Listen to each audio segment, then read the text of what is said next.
السلام علیکم ورحمۃ اللہ وبرکاتہ۔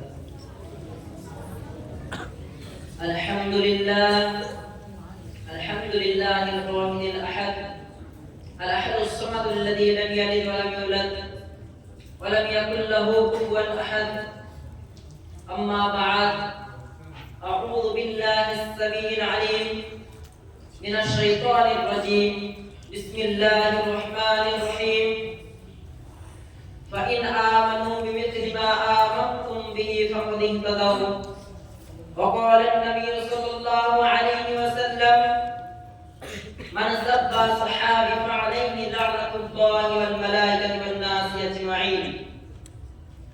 اسلام کے گلشن کو سینچا ہے صحابہ نے، ہم ان کی محبت میں جی جان لٹا دیں گے، ہم عظمت صحابہ کی ایک دھوم مچا دیں گے، مشرق کا سیرا لے کر مغرب سے ملا دیں گے۔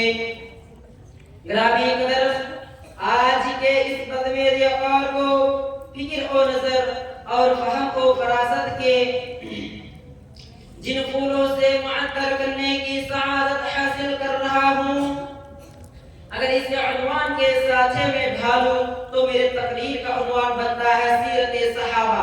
گرامی قدر، جب میں نے اپنا عنوان کے پیش نظر تلاش مواد میں سیرت صحابہ پر نگاہ ڈالی تو مجھے احساس ہوا کہ میں پھول کی تلاش میں ایسے گلستان میں پہنچ گیا ہوں جس کے ہر پھول کی خوشبو نرالی ہے۔ میں جب بھی کسی پھول کا انتخاب کرتا تو دوسرے پھول کی خوشبو مجھے اپنی طرف کھینچنے لگ جاتی۔ بالآخر گلشان صحابہ کے تمام پھولوں کو ایک گلدستہ کی شکل میں آپ کے گوش گزار کرنا چاہتا ہوں۔ صدر دیوبند، آج سے 14 صدی قبل جب میں اسلام کے دور اوائل کو نظر حقیقت سے دیکھتا ہوں تو میرے سامنے قربانیوں کی طویل راستہ آتی چلی جاتی ہے۔ کہیں مال و دولت کی قربانی، کہیں عاجز و اقارب کی جدائی کو برداشت کر کے پیغمبر اسلام کا دستے و بازو بننے کی ضرورت تو کہے باپ کا بیٹے کے مد مقابل ہونے کی تصویر، ہر قدم پہ ہر مڑ پہ قربانیوں کی نئی داستاں میرے چشمہ تصور کو برتائے، حیرت میں ڈالتی دکھائی دیتی ہے۔ لیکن سوال یہ ہے کہ اتنی عظیم قربانی دینے والے شخصیات کون تھے؟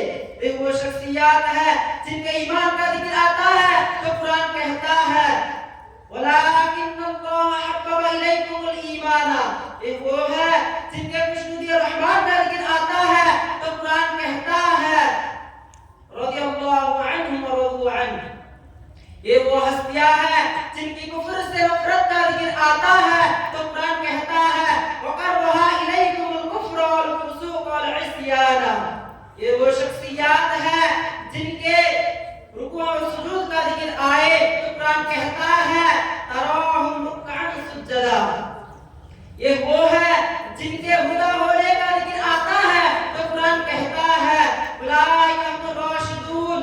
گرامی قدر، صحابہ کرام اور رجال کار تھے جن کے سینوں میں علوم نبوت کا نور چمکتا تھا، جن کے دلوں میں حالت کو بدلنے کا حوصلہ مستم تھا، جن کے قدموں میں فتحین کا اعتماد تھا، جن کے رگوں میں قوت ایمانی کا خون گردش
کرے.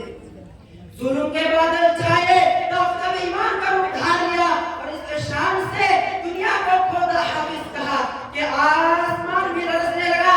لیکن افسوس سب افسوس کہ بعض طریقے سے احسان فراموشی کی گھٹیا طریق رقم کرتے ہوئے صحابہ کے کردار کی اجری چادر کو اپنے خفیہ باطن سے داغدار کرنے کو اپنے مقصد حیات بنائے ہوئے ہیں. گرامی قدر اب وقت ہے میدان عمل میں اترنے کا, گستاخان صحابہ کو للکارنے کا. میں دنیا کی چوب پر کہتا ہوں, سینے پر ہاتھ مار کے کہتا ہوں, جس میدان میں للکارو گے اہل ایمان کا بچہ بچہ تمہارے مقابلہ کے لیے تیار ہوگا.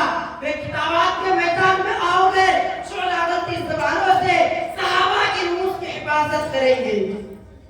تحریر و کتابات کے میدان میں آؤ گے, سیاہی سے نہیں خون کی روشنائی سے صحابہ کا دفاع کریں گے. لیکن کسی مفاد پرست کو, کسی مذہب کو صحابہ کی گستاخی نہیں کرنے دیں گے, کیونکہ صحابہ سے محبت ہمارا مسلک ہے, صحابہ سے محبت ہمارا منہج ہے, صحابہ سے محبت ہمارا ایمان اور ہمارا عقیدہ ہے. آج ہر بچے کو, ہر بوڑھے کو, ہر نوجوان کو دفاع صحابہ کے لیے اٹھ کھڑا ہونا چاہیے. اگر کوئی صاحب اقتدار ہے تو اپنے اختیار اور اقتدار کو صحابہ کے دفاع کے مشن میں لگا دے. اگر کوئی خطیب ہے تو اپنے انداز سے بیان کو دفاع صحابہ کے لفظ پر دے. اگر کوئی ادیب ہے تو قلم و کرتاس کی سیاہی کو گستاخان صحابہ کے منہ پر گرانے کا عزم کر لے. آج ہر مرد مجاہد کو عہد واثق اور عزم مصمم کرنے ہوگا. ہم وارث میں چھوڑ جائیں گے صحابہ کی غلامی, ہمارے نسلیں بھی پالے گی ہمارے حساب. وآخر دعوانا الحمدللہ رب العالمین.